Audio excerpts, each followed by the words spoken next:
Welcome to Saints Touch. My name is Andreas. I'm a pro team artist at Nexus. I've been tattooing for 15 years.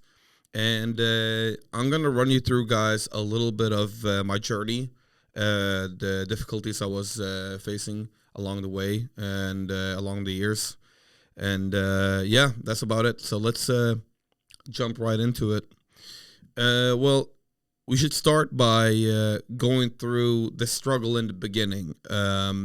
See, when I started tattooing, which was around 2009 up to 2000 and well until now, uh, we did was actually when I started tattooing, I wanted to get an apprenticeship so bad.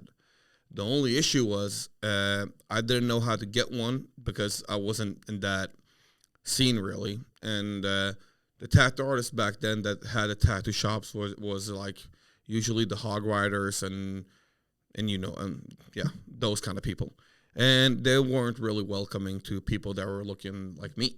They were more like I would say I wouldn't say fucking racist, but yeah, they were pretty fucking racist. They were, and usually when I tried to get an apprenticeship, I went into multiple tattoo shops and tried to get that apprenticeship. And I even offered them to clean the floors. I offered them to do whatever just to get a spot. Didn't go as planned, even though I did submit my portfolio. They didn't even go through it. They didn't give a fuck about it. And that's when I knew that I had to do my own thing. But doing your own thing means also like uh, well, you don't have any like nobody's guiding you. Nobody's running you through anything. Basically, there you just have yourself, and it's even harder if you don't know any tattoo artists.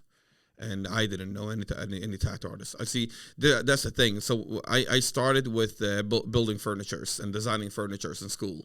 I went to that. We did this gymnasium. That's what it's called in Swedish. That is basically a big school. That's I think it's high school, right? Yeah, that is high school. And when I went through that, we had this really it was like a big room full of all kind of machines that you can use to build furnitures. And it wasn't until I started like I realized that I like to create when I was doing these furnitures. So it wasn't really about creating art or anything like that. I just loved creating whatever it was, and I liked the outcome of it too. But it wasn't until later where a friend was joking with me because we had a trip planned to Thailand, but all my friends they were working at their parents' shop or restaurant or a pub or whatever, so they had the money. I barely had anything. I was really at like the bottom. Like my parents were struggling. I was living alone with my parents because all my brothers and sisters had they moved out like a long time ago. I was pretty young, so I did live with my parents from alone when I was 11 or 10 until I moved out around the age of 21, and I didn't really know what I wanted to do with my life, but I did know that I wanted to work with something where I was creating something, or like because I was like sketching 24/7, whatever when I had a pen or like all those school books, I was like painting in them. I was drawing everything, everything from dicks to God knows what. A lot of dicks. I remember that because I had a meeting, or they called in my parents for a meeting because the teachers they were pissed because I was drawing dicks in the books and everything, like that scene from what is that called, the movie Superbad, where he had that dick drawing disease where he was like drawing all kinds of dicks, and nothing gay about it. Like I'm not gay, so I just did it for fun, and I could draw them really good, and that's what happened in the beginning. Basically, I was just drawing everywhere, and until a friend made a joke and told me I should become a tattoo artist. And as soon as I graduated from high school, I got lucky. I got stabbed in my back by a guy, and I got some insurance money, and that was like $3,000. Um, and which is like 30,000 Swedish. And I used that money to open up my first tattoo shop, and that was the first. And before that, I was just tattooing at home, like friends and alcoholics and what like whatever people I could get a hold of, basically. And we went from that to I opened a tattoo shop with a relative. He wasn't tattooing; I was the only tattoo artist, and the only venue we got, or not the venue, the only shop we got for the money I had for the contract was a shitty shop in a mall in the ghetto, basically in where the toilets are in that mall. So like nobody was actually walking there, and that was the only available shop I could get a hold of back then. It was really difficult because I didn't know how to get clients, so I had to really rely on word to mouth, and I had really supportive friends. I'll tell you that, like people I grew up with that knew already from the start when I was young that I was good at drawing because I was drawing their sketches for like painting competitions in school and things like that. So I already had that reputation already from the beginning. And when I started the first shop, I did tattoo a lot of friends. Sometimes I was lucky. Some people walked by the shop and they came in and they wanted like small tattoos. Back then, I could only do scripts and small things like symbols and things like that. I wasn't really good at anything else. YouTube wasn't big back then, so I couldn't even research that. So I really had to find my own way. And I didn't know where I was heading. I didn't know where I was going. I just knew that I liked what I was doing. But in some sense, you know, when you start doing something and then you're thinking about like, oh shit, I have a really long way to go. Back then, I didn't really have those thoughts in my head. I just did whatever I was doing and hoped for the best, basically. Even though I knew there was a lot of competition out there, even though I knew that whenever I was speaking about when I told people like, yeah, I just started tattooing, there were people like, yeah, really, like really gonna go into that? Aren't that just like isn't just like Swedes doing that? Like, why are you doing that? You're a foreigner. Like, aren't you supposed to do something else?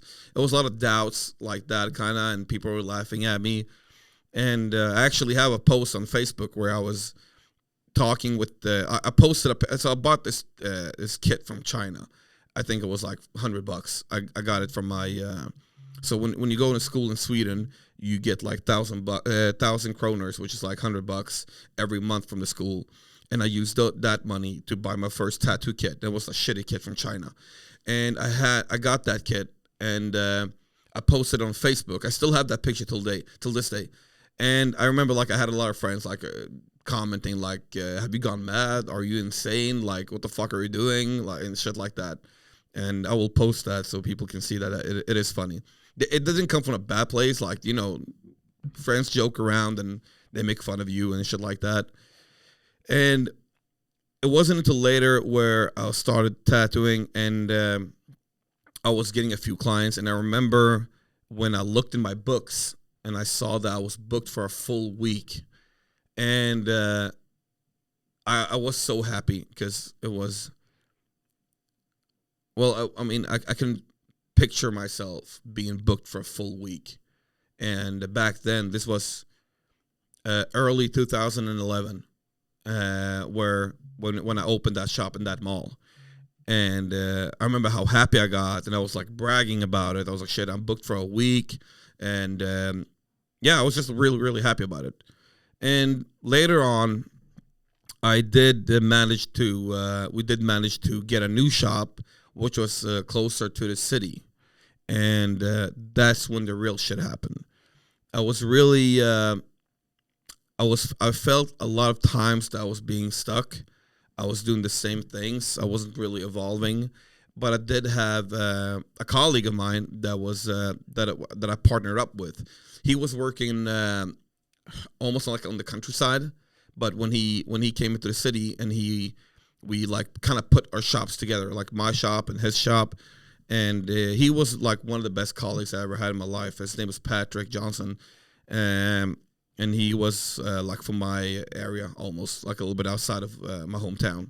But we got along great, even though like he barely hung out with any foreigners in his life. Uh, he was like we really went really good together. We almost created history in that town together. Like everybody knew who he was after a while because we're the main new tattoo artists in town. All the fucking old heads like they were kind of out of the picture. Nobody gave a fuck about them. They kind of disappeared over time. This was 2012 to 13 when we like opened up that shop. I think it was 2013, about the same time when my best friend became famous, Samir. He became famous and he started like a TV career, and he kind of did help us. Like he came to us and made some tattoos, and he did a lot of like I tattooed his full body basically, and there was a lot of people. He tagged us. This was like when Instagram was kind of new, and like I barely knew what followers were. Facebook had been on for a while, but we used Facebook mostly because MSN Messenger was kind of out of the picture, so we used the Messenger to, like a chat, and Facebook was the thing kind of. And then when Instagram came out, that's when like the followers became a thing, and back then like 2013, I didn't really know what followers were. It was just my friend. He's like, yeah, download Instagram and start to get followers. And I was like, what the fuck is followers? He's like, well, that's the thing where people follow you there and you can post things and they see it. I was like, all right, okay. And then like my friends started tagging me everywhere, and I got my followers up to like, I think like 40 followers. And I was like super stoked because all the other, like 40 to 100 followers. And people were like, well, I have like 20 followers or like 5 followers. So that was pretty good for being back then. Later on, what happened was I had this, it's a really, out of nowhere, this famous Swedish actor. His name is Mikael Persbrandt. He was in The Hobbit. I think he played Bjorn in The Hobbit. He had all makeup, like he had makeup everywhere, so you couldn't see it was him. But he came and he did a lot of really famous Swedish movies. And it was like Hamilton. He did Hamilton and some other TV criminal series in Sweden. But he came in out of nowhere, and I wasn't really a fan of Swedish television. I never watched it. I never watched Swedish movies. I was more invested in American movies and all that. So it was really when he came in, he was I didn't know who he was, but I had to walk in that day, and I remember people in the couch behind him were taking photos of him. And then I walked into my colleague Patrick, and I was like, there's a guy in here that wanted to get tattooed, looks old as fuck.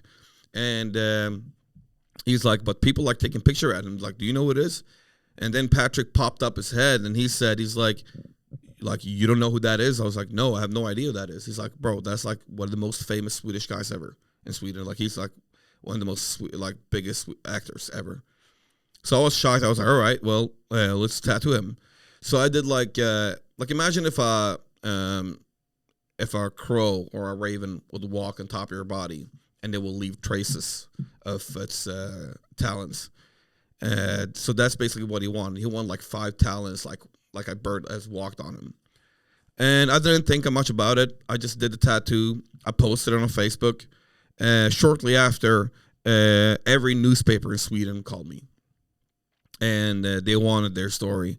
And they asked me, like, in what condition was he in? Like, do you have any pictures? They basically wanted me to expose him. Back then, I barely had any money. I could barely pay for my rent. I was struggling. I was trying to get in every possible client I could just to pay my rent. And then the newspaper offered me about $15,000 or more. That was like more than, for me back then, was like, you would like offer me 20 million. Like, I didn't have that much money.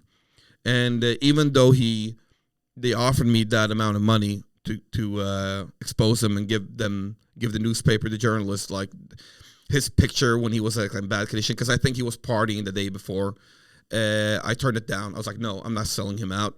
And he did call us afterwards, and he really appreciated that, if I remember correctly, or texted, I can't remember, but he appreciated that because I wanted to keep my integrity, and I wanted to keep, like, I don't want to fuck up my reputation. The first thing I do when a celebrity comes in, but getting offered that much money at that point was a lot of money. I'm not gonna lie, it did hurt, but I was more concerned about my reputation, not ruin my reputation. So that came first. And shortly after that, after my friend became a celebrity, it kind of fueled me to do better because he was like getting up there and he was helping me as much as he could. He was supporting me 24/7, and I appreciate him to death for that. Until this day, we're still best friends. And I did tattoo a lot of like reality TV stars from his season and the other season that came after that, and so forth. And with that, they had this thing where they did like a nightclub show where the nightclub paid the reality TV stars to show up, and they get like free alcohol, they get the VIP table, and they can like drink as much as they want just to be around, just to be in the club, to like it's like to advertise the club basically. And when I came across that, and when I got invited out to these clubs, I took the opportunity to take my hoodies, take my t-shirts, whatever I had that had my logo on it, I brought that shit with me. And when I was on these clubs, I always talked to the nightclub owners. I was like, even when I was back then, I was like talking about tattoos. I was talking about my shop back in my hometown, and I was handing out like t-shirts, like caps and hoodies, like in every city in whole Sweden I was in. I was constantly talking about tattoos, and my shop and my colleagues. Excuse me. And I think that did a lot because I think we went to those nightclubs, I think three times a week. I think it was a Thursday, Friday, and Saturday. Every Thursday, Friday, Saturday after work, I took the train sometimes if I could to meet up with these reality TV stars that I tattooed and hung out with them and partied with them. But I wasn't necessarily drinking all the time. I was only there to advertise me as a tattoo artist and advertise my shop to make it the most famous shop in Sweden. And keep in mind, this was also when Instagram was new. So whenever I was tattooing these guys, they were reposting me. And I seized that opportunity because I knew that was doing something and nobody else was doing that before. And right then and right there, I think that I know I was the first tattoo artist in the whole Sweden that did that. It wasn't until later on where I realized, okay, somebody else cracked the code and they're doing it too. But I did it best. I'm not going to lie. We did it best. And I think that was what got my name out initially. And later to that, I think that it fueled me with something that made me want to do more. And it was like a fire. You know when you feel that hunger, that bloodthirst, when you see like, oh shit, I did this, and now I see the aftermath of it. Like I can see that whatever city I'm going to now afterwards, people are starting to recognize me. People are starting to know who I am. And that's how I created my brand. And that's how the shop became one of the most famous shops in Sweden. And I could tell that there were these fucking old heads in my hometown. They were getting pissed because they were like, "Oh, who the fuck do you think they are? They're tattooing these." Well, they thought it was embarrassing because I was tattooing these reality TV stars. I didn't think so because I thought that, hey, I mean, they're doing an advertisement for me and I'm tattooing them. I'm basically showing my art to the world. And there were no other way to get out. I mean, if you did tattoo a lot of people from your hometown, the only people that are going to see it is people in your hometown. So you're just going in circles around the clients in your hometown. You're never going to get out. You're not going to get anywhere. And what I did was, okay, and now when social media got big, tattooing these people with a lot of followers in my home in Sweden made my name come out even quicker, faster than anybody's ever seen. Because these old heads that were tattooing in my hometown, they were still stuck in the same place, doing the same thing, still living their fucking shitty lives that they're living, drinking beer and doing drugs and fucking these fat bitches. I don't know. I mean, the trashiest lifestyle I ever seen in my whole fucking life. And I was like, okay, great. Now I know what I don't want to do. I don't want to live like that. That is not my kind of lifestyle I want to live. And that's the ugly part of being a tattoo artist. Because, I mean, I've seen enough, trust me. I've been to multiple conventions in Sweden where I can, like, actually see, like, oh my God, I fucking hate this scene. I like tattooing, but I fucking hate these people.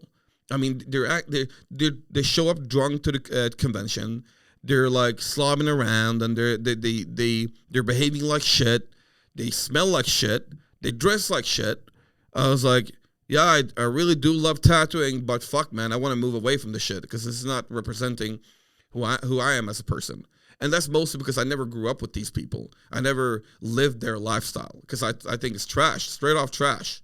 And they're all like for satanic shit and things like that. And I grew up Christian, so that wasn't for me either. That wasn't really my thing. And I just needed to find my own kind of style and my own kind of thing.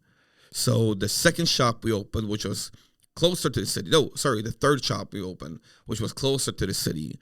We totally renovated that completely different. We renovated it in a way where it absolutely didn't look anything like any other shop. We had like these, so you see this oak table I'm sitting on right now? The booth walls were basically made out of that. And we had, it was just completely different. And I'll see if I can find a picture of that so I can post it. It's easier to show a picture.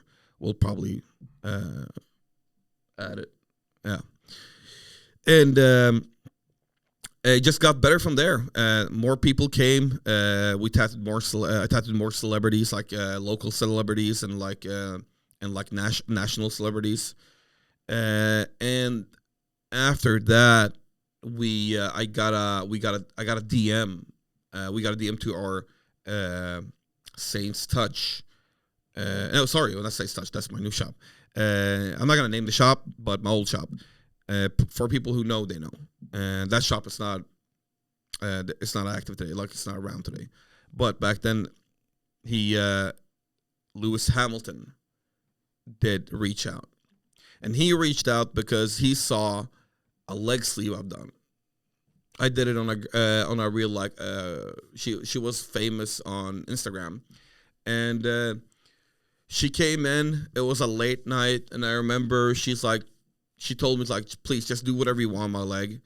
And I remember I was tired, but it was crazy because I got a feeling I want to create something I haven't done before. And that was in the process where I was like constantly trying to evolve and do new things and like new ideas and like maybe do something that is not normal, you know, maybe that in a way where like normal tattoo artists wouldn't do it. So what I did was I took Angelina Jolie's face and I put it on her front side of her lower what do you call it? Lower like leg, like on the front, like right below the knee. And then I did a dream catcher on the kneecap, and I did feathers all the way up the thigh. And that went completely fucking viral. And I was so stupid because I didn't even tag myself in the picture or anything like that, but it went completely viral. And Lewis Hamilton reached out to that girl, and that girl referred to me. So Lewis Hamilton flew me out and my crew to London, where we tattooed him. And that was the first thing. And that was like one of the biggest celebrities I tattooed. I didn't really know who Lewis Hamilton was because I don't watch Formula One, and but it wasn't until after I realized, I was like, holy shit, he's really, really fucking big. And from there, my homeboy Daniel, he made it in LA, and he started like he moved out to LA. He started a nightclub business and things like that, and that's when I saw an opportunity as well. I was like, shit, like one of my best friends, he lives out in LA, and he's like hanging out with all these celebrities. I mean, like here's my moment. I can go out there too, and network myself up. I mean, he didn't help me with it. He didn't like he opened the door for me, but I had to do the rest. He was a huge help. But I just realized putting yourself in those kind of environments will get you somewhere. You don't have to necessarily get drunk or get fucked up or do anything like that. I mean, if you're out in the club and you want to advertise yourself, you better be in your best behavior, and you better be able to speak. You better be able to represent yourself in the best possible way you can, because you don't want to go up to somebody and be fucking drooling and smell like shit and be fucking, I don't know, fucked up in every single way you can and try to speak about your art, because then you just got to be spitting in his fucking face, because you got to be like talking uncontrollably. You just got to be annoying. So you got to know when to talk and when not to talk, and how to advertise yourself, and just be like networking all the time, and talking to people all the time, and show your art. And hell yeah, like in the beginning, I you know how many times I did tattoos for free just to get my name out there. I mean, everything is worth it in the end. And but you got to choose. You got to choose what kind of people you want to invest your time in. I mean, if you notice early, it's a waste of time talking to some kind of people. Just like, don't talk to them. Just move on. Like when you're in that scene around those people, you got to pick and choose like carefully where you're going to invest your time. But the more you talk about yourself and the more you talk about the art, that will get you further. And with all that happening, I met a DJ. I really wanted to tattoo. He was my favorite DJ, Alesso. I got the chance to tattoo him as well, and I did that because I had people that in LA that knew him because he lived there, and I got in contact with him through friends, and I tattooed him, and it went from there to like he flew me out in a private jet to Vegas. We partied and like multiple times, and I got the opportunity to enjoy that lifestyle, which I think, like, I mean, there's not a lot of people that can enjoy that lifestyle. And that was because I was like consistent. I want to tattoo him. I want to tattoo him. And I wouldn't give up because I wanted to be that guy. And that went to like other people contacting me, wanting to get tattooed, and they were living a crazy lifestyle too. So I did take a part of a lot of crazy fun things to do that I don't think I normally would if I didn't take the opportunity or seize the opportunity to go out and network. So everything started by just me being an open guy and being able to talk to people and being able to communicate in the best possible way, and not in acting and being myself, which is most importantly, like not acting like I wasn't kissing ass or anything like that. You know, I was just being myself around people like that, and that plays a huge factor when it comes to people seeing like the real you, not like, because if you act like somebody else, or you act like this nice guy or whatever you're trying to act like just to get clients or tattoo somebody you want to tattoo, that will just fall sooner or later. So you should always be yourself. Be that guy you are around your friends, around these people. Because if they don't like you, well, guess what? Maybe they're not your client in the first place. Maybe that's not the people you want to tattoo in the first place. So just be you. Be that guy you are comfortable with when you're with your friends. But, I mean, just don't get too comfortable. But you know what I mean. And that led me to a world-class lifestyle. I created this lifestyle for myself because I wanted more. I wanted more of that world, of that. And I knew and I could tell that there were a lot of people. And now I'm not naming every celebrity now, like I'm just saying like a few of them. And being around those people connected me to other people that also knew Post Malone and things like that. So when Post Malone came to Stockholm, when I lived in Stockholm, I got an opportunity to tattoo him in his face. A huge thing, because he was actually he was my favorite artist, and he still is. Even though he moved on to rock and the country and whatever. But he's a fascinating guy, one of the nicest guys I ever met. And he did he wanted me to tattoo him in his calf. He wanted that guy that invented the revolver. I can't really remember his name, but he wanted that guy. And but then he didn't have a lot of time. I did tattoo him in Stockholm, backstage at this venue. It's called Globen. It's like a big fucking, looks like a golf ball, basically half of a golf ball, like a sphere. And that was a really cool thing. I was really stoked about that, and we can show a picture of that too.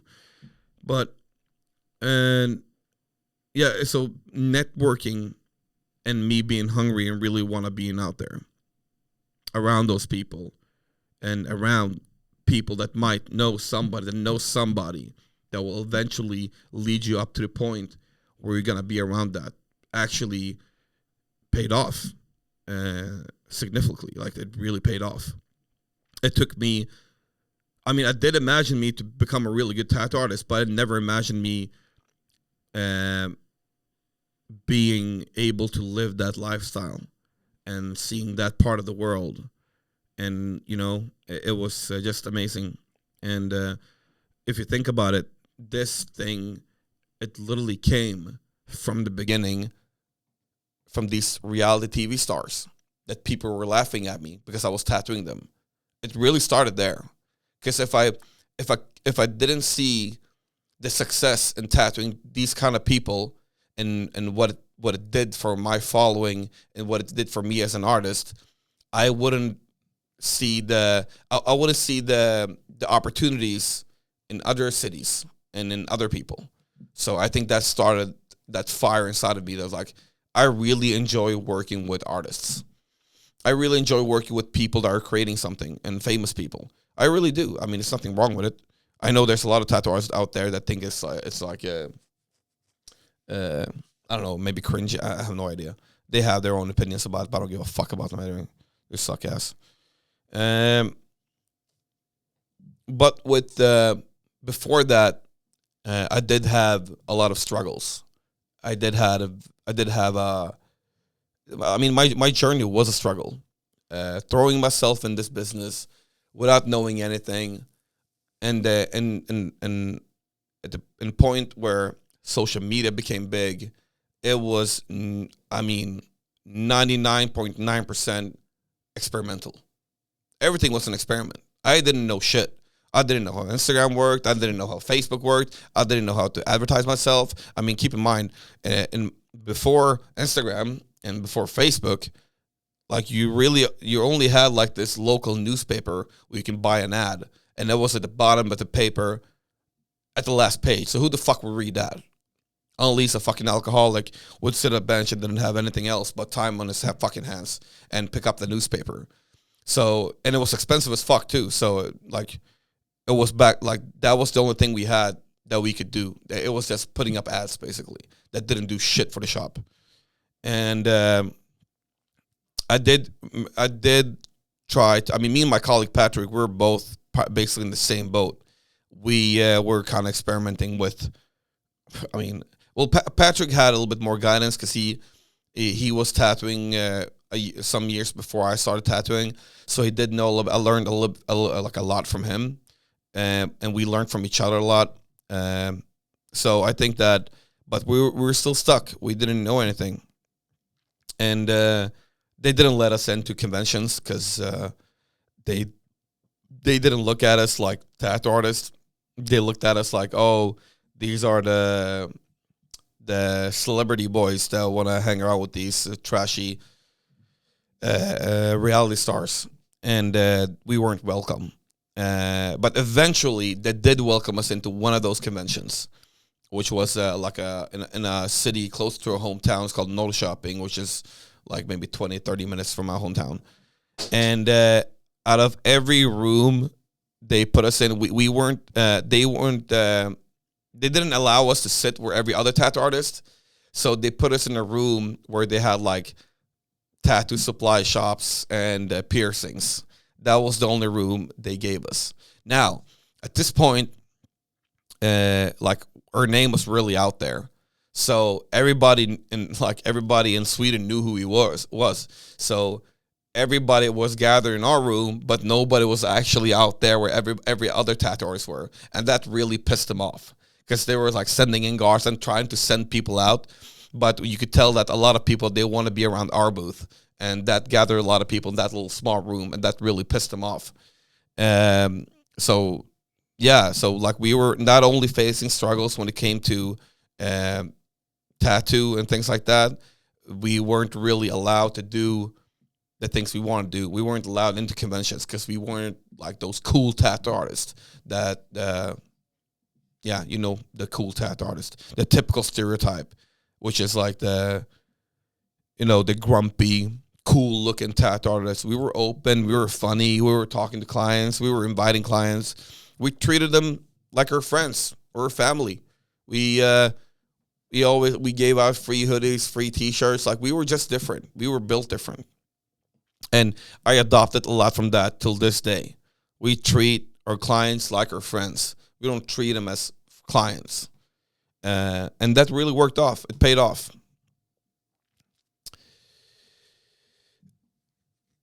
And yeah, I mean, the mindset was really, we wanted just more. Because like it felt like we didn't have a roof. We couldn't see a roof over our head. It was like sky's the limit, like Biggie Small says. That's really how it felt. Like sky is the limit, and we could tell that because whatever we was doing we were always like growing bigger and bigger and bigger. And I felt myself that I had to do some trips myself because even though we were becoming bigger like in social media and when I became really big on social media, I was lacking inspiration. And this is where it came to the point where I felt that I needed to travel. And Rome was my first destination because I'm really in love with the Vatican. I'm a Catholic, so I belong to the Vatican Church, like on paper actually. And I was really fascinated by the Sistine Chapel. I was really fascinated by Michelangelo and his works and Leonardo da Vinci. And you know what got me interested was actually the movie The Da Vinci Code, because that was like I like the mysteriousness inside of this Leonardo da Vinci thing where like he hides like clues in his paintings and whatnot. So that really got me into that. I really like mystical things. Like it really drives me nuts, and I really want to see it. I really want to see it. So I had to go there in person to witness that and to see these monuments and to see the Vatican Church and just like just like take it all in and see what it does. And I did take a picture. Here's a funny story about this Rome trip, which is fucking nuts. So I went there with my friend, which is not a tattoo artist. He just loved drinking beer. And he was like really on my ass 24/7. He's like, bro, can we go take a beer now? And I just wanted to take pictures of this church and the other chapels that were around it. And we took a detour back home to our hotel. And I remember I was walking up this road. And in Italy and in Spain, they have like these small monuments of like, let's say if somebody passed away on that street or like an accident or anything like that, they had these like memorials of like, it was like a Holy Mary, and then they had like a picture of the deceased one. And I remember walking around and I was like, holy shit. I saw a picture of a guy that looked exactly like me. And I couldn't even believe my fucking eyes. So I told my friend, I was like, Carl, I was like, come here for a second. I was like, isn't that a fucking cop? Doesn't he look like me? He's like, holy shit. He's like, take a picture of it. I took a picture of it. Didn't think about it. The next day, we went down to the Vatican again. We took some more pictures. And the fourth day, we went home, and I plugged in the SD card to my computer. And I realized that. So I remember I was taking pictures along the way when we took that detour. But it's crazy. I'm not bullshitting. He can even test this.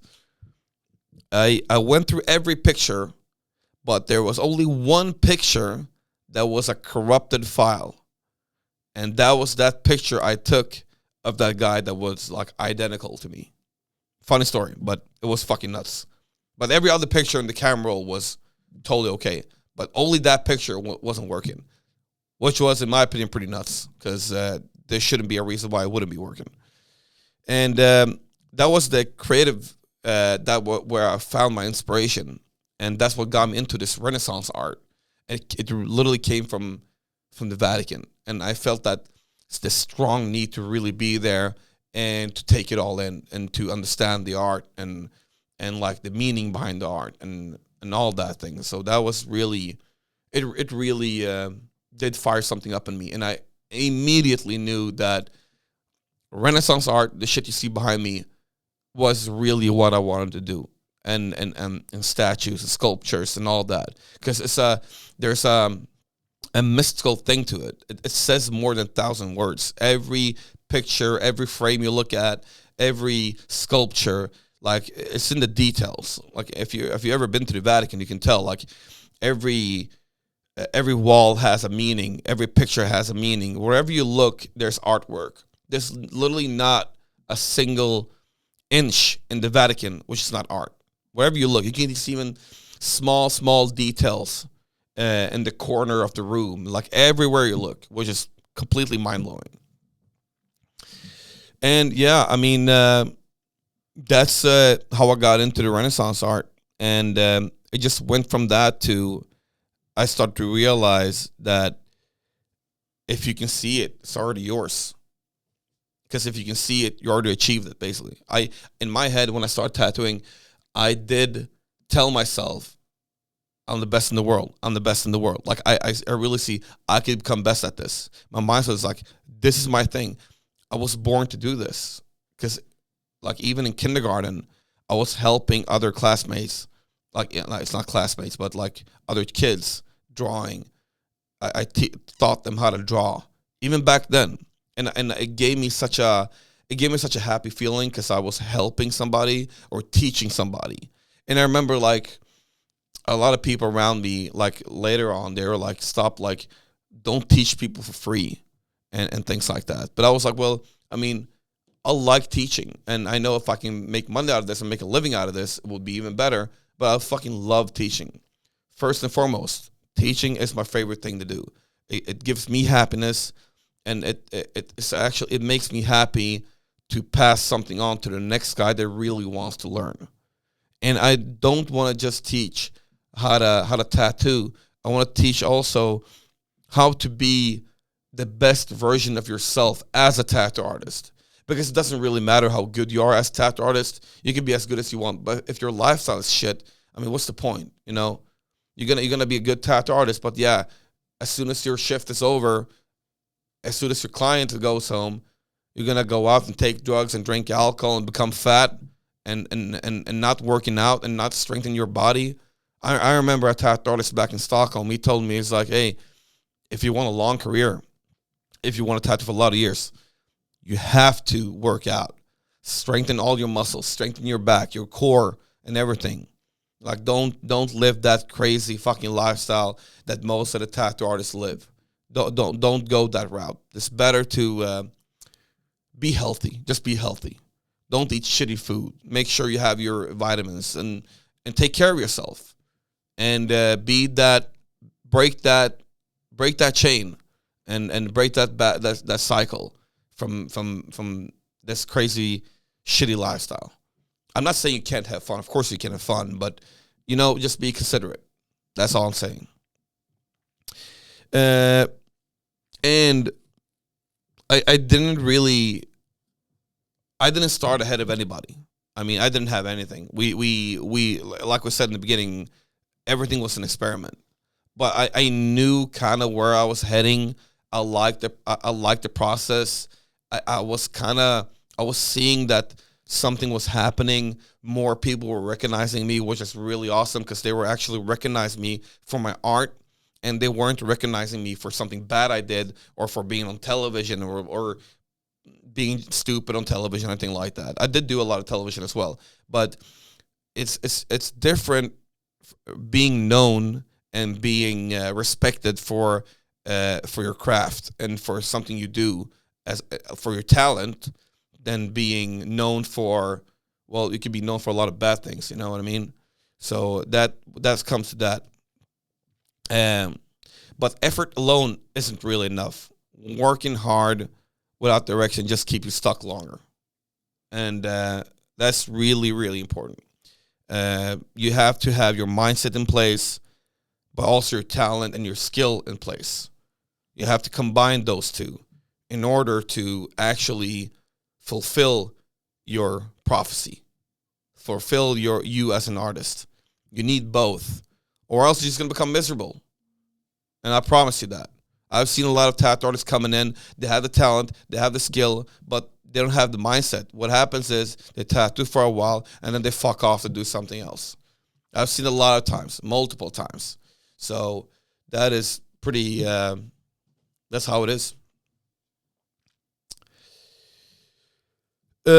So I mean, yeah, that's pretty much it. I I I I just want to tell you guys that that whenever you get an opportunity, uh, just try to see. Tattoo artists are really like scientists. In order to become better and as an artist, don't be afraid to ask. I know you're not always gonna get the response you need. I know some tattoo artists might leave you in red. I'm not gonna name drop anybody, but there's a lot of people where I went through when I was just trying to ask for like a genuine opinion about something, where I asked about uh I just wanted some tips, some tricks. I never got any, but some tattoo artists like me will sit down with you and give you the bullet points and give you the answers you need. And I always tell tattoo artists, like, please, like, if you have any questions, please ask me. Don't be afraid to ask. You should never be afraid to ask. And if you can, like, try to guess spot as much as you can, because scientists, they meet up with each other and they exchange ideas, and that's how they move forward. And that's how tattoo artists should do too. When you work with a lot of tattoo artists, you see how everybody works, and you kind of pick from everybody, and you can learn so much from each other. And I just wish actually that tattoo artists did that a lot more, where they were more open to each other, where they can welcome each other to their shop, and where they can learn from each other, because that would make our business better. But everybody's so fucking busy with gatekeeping shit. They don't want to teach out shit because they rather they rather be quiet about things. And if there's like a simple question from a tattoo artist that just started, they rather not answer it for some fucking reason, which really pisses me off. I mean, it's not your fucking world, you know. You want to like, I went to the Vatican, which is the world, like it belongs to the word. I got inspired by the world and inspired by other people. And that's the crazy thing. J. Cole once said, he said, you get inspired by the world, but you won't allow the world to be inspired by you. And there's a lot of truth in that, because it is like that. These tattoo artists are gatekeeping. They get inspired by other people, and they get inspired by like other things in life and other things around them, and but they won't allow other people to get inspired by them, which is fucking bullshit. And I know there's a lot of tattoo artists out there that copied my shop, the way my shop looks like, and everything, and I'm totally fine with it. I don't have anything against it. If you're gonna copy somebody or like take inspiration from somebody, hey, at least admit it and pay their respects to where you got your inspiration from. That's my opinion. Don't go around copy people and then make your shop or do something that somebody else did and then walk around and act like you came up with it. You know, pay the respects to the people they come up with the idea. For me, you can take whatever I do. I don't care. You can copy whatever I do. I don't give a fuck. But pay your respects, because that's the time that's the point you're gonna get respect back. And if you don't do that, you're a fucking coward. You know, and that's how I really feel about that. Because I know there's a lot of tattoo artists that did copy my shop. I mean, or try to copy my shop. But I did manage to get a lot of things from my shop from places where I knew that they couldn't get them from. And you can tell if you look at their shops, they're like, literally, you can see like same marble floor, same walls, same everything, but those details where I knew that they couldn't find, they don't have those things. And that's how I knew they did copy my shit. But pay your respects, and you can copy whatever you want. Hey, I can even give you the websites where I bought the shit from. But now, you're not going to get anything. sucker. And yeah, I think we have to bleep that out. Hope not. Yeah, man. What? I have some more things here I want to run through.